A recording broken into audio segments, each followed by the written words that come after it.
പല സ്ഥലങ്ങളിലും നമ്മൾ പോകുമ്പോൾ ആളുകൾ വന്നിട്ട് ഭയങ്കര എക്സൈറ്റ്മെന്റ്, ടിക്കറ്റൊക്കെ കഴിഞ്ഞോ, ടിക്കറ്റൊക്കെയുടെ അവസ്ഥ എന്താണ്, ഡയറ്റ് കഴിഞ്ഞോ എന്നൊക്കെ. കാര്യം ഒരു സമയത്ത് ഞാൻ ഭയങ്കരമായി ക്ഷീണിച്ചിരിക്കുന്നു, എന്തോ അസുഖമുണ്ടോ എന്നൊക്കെ ആളുകൾ അന്വേഷിക്കുന്നുണ്ടായിരുന്നു.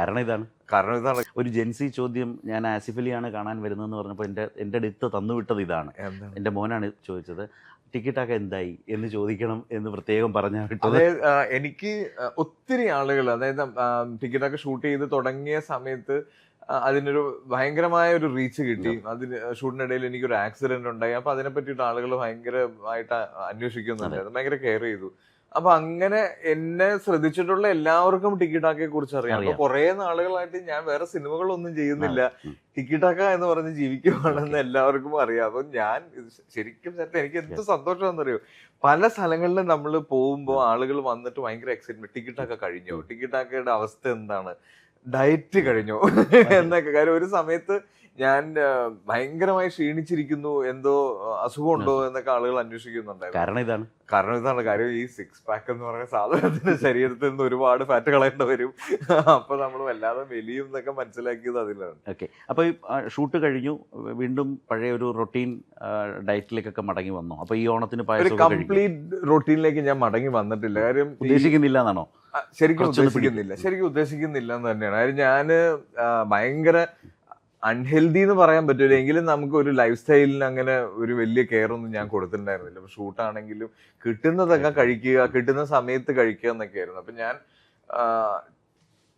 അങ്ങനെ ഒരു പ്രോപ്പറായിട്ട് ജിമ്മിലൊന്നും പോയി ശരീരം മെയിൻറ്റെയിൻ ചെയ്തിരുന്ന ഒരാളൊന്നും അല്ല. പല സമയത്ത് ഞാൻ ഷേപ്പ് ഔട്ടൊക്കെ ആയിട്ടായിരുന്നത്. അപ്പൊ എന്തെങ്കിലും അങ്ങനെ സംഭവിക്കാൻ സാധ്യത ഉണ്ടെങ്കിൽ അത് സിനിമയ്ക്ക് വേണ്ടിയിട്ടായിരിക്കും എന്ന് എഫേർട്ട് ഇടുവാണെങ്കിൽ അത് സിനിമയ്ക്ക് വേണ്ടിയിട്ടായിരിക്കും. അപ്പൊ രോഹിത് വന്ന് എൻ്റെ അടുത്ത് ഈ സിനിമ എന്താണെന്നും ഇതിന്റെ ക്യാരക്ടർ എന്താണെന്നും ഇതെങ്ങനെയാണ് രോഹിത് പ്രസന്റ് ചെയ്യാൻ ആഗ്രഹിക്കുന്നതെന്നൊക്കെ ഒരു ക്ലിയർ പിക്ചർ എന്നിട്ട് എന്നോട് പറഞ്ഞു, എനിക്കൊരു കംപ്ലീറ്റ് ട്രാൻസ്ഫോർമേഷൻ വേണം, ഇതുവരെ ചെയ്യാത്തത്, ഇതുവരെ കാണാത്ത ഒരു രീതിയിലുള്ള ഒരു ഗെറ്റപ്പിലേക്ക് കൊണ്ടുവരണം എന്ന് പറഞ്ഞു. അപ്പൊ അങ്ങനെ ശരിക്കും ഞാനും ആഗ്രഹിച്ചതാണ് അങ്ങനെ ഒരു വിളി വരാൻ വേണ്ടിയിട്ട്. അപ്പൊ ഞാൻ അതിനു വേണ്ടി കുറച്ച് പണിയെടുത്തു. ആദ്യത്തെ കുറച്ച് നാള് കുറച്ച് ബുദ്ധിമുട്ടായിരുന്നു.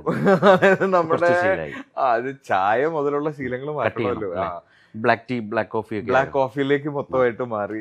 ഞാൻ നമുക്ക് പ്രോട്ടീൻ, വെജിറ്റബിൾസ്, ഇങ്ങനെ കാർബ്സ് കട്ട് അല്ല, കാർബ്സ് കട്ട് ചെയ്തു, പ്രോട്ടീനിലേക്ക് കയറി, ഭക്ഷണത്തിന്റെ മാക്രോസ് മനസ്സിലാക്കാൻ തുടങ്ങി, ഡെയിലി വർക്ക്ഔട്ട്സ് തുടങ്ങി, അഗെയിൻ സ്റ്റെപ്സ് കവർ ചെയ്യുന്നതിനെ പറ്റി ബോധേഡായി തുടങ്ങി. അപ്പൊ മൊത്തത്തിൽ ശരീരത്തിലുണ്ടാവുന്ന, അത് ഫുഡ് ഹാബിറ്റ്സിൽ ഉണ്ടാകുന്ന മാറ്റം ശരീരത്തിൽ എങ്ങനെ വരുന്നു, മൂഡ് എങ്ങനെ മാറുന്നു, എത്രത്തോളം എനർജറ്റിക് ആവുന്നു എന്നൊക്കെ ഞാൻ തിരിച്ചറിഞ്ഞു. ശരിക്കും അതൊരു ഭയങ്കര റിയലൈസേഷൻ ആയിരുന്നു എനിക്ക്. അപ്പൊ ഇനി തിരിച്ചങ്ങനെ ഒരു കംപ്ലീറ്റ് ഉഴപ്പിലേക്ക് പോകണമെന്നില്ല, ഇപ്പോഴും ഒരു മിനിമൽ കാര്യങ്ങൾ മെയിൻറ്റെയിൻ ചെയ്യുന്നുണ്ട്. അപ്പൊ ഇതിന്റെ ഒരു പ്രശ്നം സംഭവിച്ചെന്ന് പറഞ്ഞാൽ, ഞാൻ ടിക്കറ്റാക്ക ഷൂട്ട് ഫുൾ കഴിഞ്ഞ് ഞാൻ ഒരു വർഷത്തോളം താടി വെച്ചാണ് നടന്നത്. അപ്പൊ താടി എടുത്തു കഴിഞ്ഞപ്പോഴാണ് ശരിക്കും എനിക്ക് നല്ല കവിളൊക്കെ ഉണ്ടായിരുന്നു. ഞാന് സത്യത്തില് ഇങ്ങോട്ട് വരുമ്പോ ഞാനും ആലോചിച്ചു, ആസിഫിനെ താടിയില്ലാതെ കണ്ടിട്ട് എത്ര കാലമായി. എനിക്ക് ഓൾമോസ്റ്റ് 2 വർഷം ഞാൻ ഫുൾ ടിക്കറ്റാക്കില്ലായിരുന്നു. അപ്പൊ ആ സമയം മുഴുവൻ താടിയാണ്.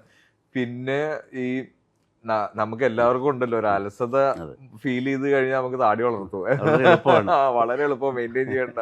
ഇന്നെന്താ ഷേവ് ചെയ്തില്ലെന്ന് ആരും ചോദിക്കില്ല. ഞാനപ്പോ വളരെ സുഖകരമായിട്ട് ജീവിക്കുമായിരുന്നു ടിക്കറ്റാക്കി വേണ്ടിട്ട്. അപ്പൊ താടി എടുത്തു കഴിഞ്ഞപ്പോ പെട്ടെന്ന് കവിളൊക്കെ അങ്ങ് ഒതുങ്ങി. അപ്പൊ ജിസ്സിന് ഈ കോട്ടൺ ബെൽറ്റ് എന്ന് പറഞ്ഞ പടത്തിൽ അഗെയിൻ ഒരു ക്യാരക്ടറും ഒരു ഷേപ്പിലും നിൽക്കാൻ പറ്റില്ല നമുക്ക്. അപ്പൊ ഞാൻ ടിക്കറ്റൊക്കെ കഴിഞ്ഞ് താടി എടുത്തപ്പോഴാണ് ശരിക്കും ജിസ് വന്ന് എന്നെ ഇങ്ങനെ നോക്കി എന്നിട്ട് പറഞ്ഞു, 1 മാസം ഷൂട്ട് ഞാൻ മാറ്റി വെക്കാം, കുറച്ചും കൂടെ തടി വെക്കണം എന്ന് പറഞ്ഞു. അപ്പൊ തടി വെക്കുക എന്നൊരാൾ നമ്മളോട് പറയുമ്പോ ടിക്കറ്റാക്കി ഞാൻ എന്ത് ചെയ്തു, അത് സിനിമയ്ക്ക് വേണ്ടിയായിരുന്നു. അപ്പൊ ഇതും അതെ. അപ്പൊ ഞാൻ നന്നായി വീണ്ടും അഗെയിൻ കാപ്സ് കുറച്ച് കൂടുതൽ കഴിക്കാൻ തുടങ്ങി, പായസമൊക്കെ കുടിക്കാം. അപ്പൊ ഏതായാലും ഈ ഓണം വലിയ കുഴപ്പമില്ലാതെ, കഴിഞ്ഞ ഓണത്തിന് സാക്രിഫൈസ് ആയിരുന്നു, ഈ ഓണം അങ്ങനെയല്ല. ഓക്കെ, സമാധാനമായി, സന്തോഷമായി.